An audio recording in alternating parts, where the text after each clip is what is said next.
Train থেকে নেমে পড়লাম বাগবাজার স্টেশন। এবার আমাদের গন্তব্যস্থল হচ্ছে প্রপার কলকাতা ঘুরে দেখা।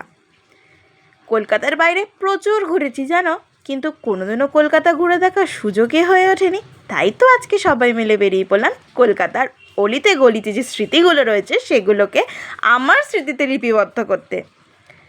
আচ্ছা, কলকাতার বাড়ি ঘর রাস্তাঘাট সব কিছুর মধ্যে একটা অ্যাস্থেটিক ব্যাপার আছে না? আমার তো বেশ ভালোই লেগেছে। এরকমভাবেই কলকাতার রাস্তায় চলতে চলতে চলতে চলতে আমরা ঠিক পৌঁছে গেলাম পুতুল বাড়ির সামনে।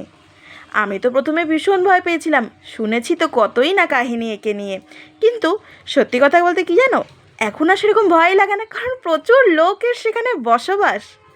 মন ভরে পুতুল বাড়িকে উপভোগ করে আমরা হাঁটতে লাগলাম এবার স্টেশন যাওয়ার উদ্দেশ্যে।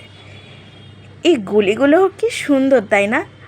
ও বাবা, আবার দেখি গলির মধ্যে কি সুন্দর একটা আর্ট, সেই আর্টও একটু ছবি তুলে নিলাম। হাঁটতে হাঁটতে চলে গেলাম একদম পুতুল বাড়ির পাশ থেকে যাওয়া রেল লাইনের গা দিয়ে।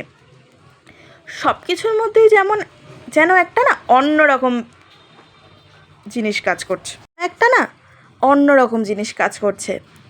আমরাও কলকাতায় থাকি, কিন্তু ওটা যে প্রপার কলকাতা না, সেগুলোই এগুলোর বিবরণ দেয়। সব কিছুই যেন অন্যরকম। এখানে যে রেল লাইনটিও রয়েছে সেটাও আমাদের এখানকার থেকে অন্যরকম। আমরা বলি ঠিকই যে আমরা কলকাতা শহরে থাকি, কিন্তু না, আসল কলকাতা হচ্ছে এটাই।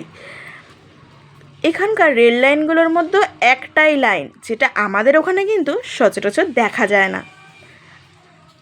তো সেই রেল লাইনের ওপর থেকেই আমরা চলে গেলাম আবার ট্রেন ধরতে। কিন্তু না, কলকাতা যে শুধু এইটুখানিতেই ঘুরে দেখা হয়ে যায় না।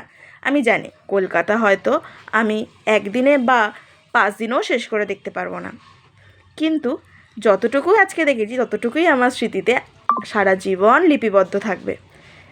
কিন্তু এই ভাবতে ভাবতে চলে গেলাম একটা গঙ্গার ঘাটে, সেখানে গিয়ে একটু ঠান্ডা হাওয়া খেলাম, তারপরে চলে গেলাম বাড়ির উদ্দেশ্যে। আজকের ভিডিও এখানেই শেষ।